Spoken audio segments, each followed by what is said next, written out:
Yo, Kazuri here. So a quick first impressions of Rubuska. Obviously, I've only played for a few hours, so take everything with a grain of salt. These are just my initial thoughts, okay? So I'm going to showcase her a little bit in 401 first, just because, you know, that's what Global has. And you can see that she stacks blood types so fast. You see how it's 75 blood type stacks. This allowed Lucy to use 24 stacks of her ulti and absolutely obliterate the stage. Prior to that huge burst on round 5, on round 3, you soon realize that Rubuska does not have a cleanse. So if you ever get into a situation where you really need a cleanse, she won't be able to do that for you. Now some gameplay from 460 to 490. We skipped 460 because it wasn't really too interesting. It was pretty easy. So here I want to note the heal. Look at that, 11,000k heal from her one skill. That's pretty impressive. And then look at the heal here, 5,000, and then we're gonna actually be able to proc that 2 more times. So another hit from the enemy procs the heal, and then another hit right here is going to proc another heal. So she's kind of like Villa and Mess and Pocket, where when the enemy hits you, she's going to automatically proc a heal, but there's a max of 3.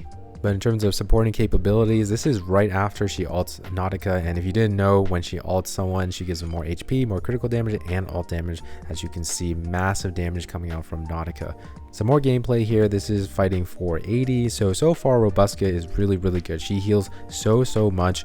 She is perfect for the blood type team. She is perfect for increasing the blood type gauge so that it gets even higher, even faster, so that Nautica, when she ulties, she can have more spears to her ultimate. Although she doesn't have a cleanse, she does have something unique that no healer has, which is a revive. If you look at this clip right here, this is 490. I take a 70,000 hit from the enemy. No character in the game is going to live that, but I only was able to come back to life through the revive and continue this run. I guess that's the trade-off, right? She can't really have everything. So I also went ahead and tested Eternity instead of Nautica, and actually really good. Euphoria to Eternity, where she gets her stacks, and when she's fully stacked, she's going to cast her ultimate every turn as long as there's enough blood type to consume, which she only needs 10.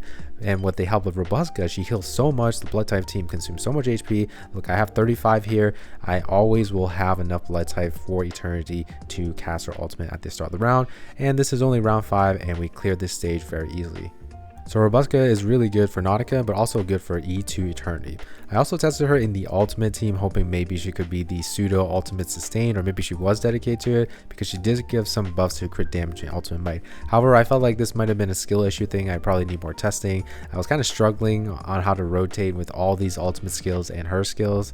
But yeah, I think it's okay for now, but we'll have to see with more testing. So we do clear this with Recoleta, but it did take 12 turns, so it's probably just me not knowing what the correct rotation is. So my first impressions is that Rubuska is super good in the blood type team, and she can also be placed into a lot of teams as a sole sustain. She can give a lot of different buffs like the HP, the critical damage, and the ultimate might, and also a revive. So far really good, but we'll have to see with more testing. Okay, that's gonna be my first impressions. Hope you guys enjoyed and found it helpful. I'll see you in the next one. Peace.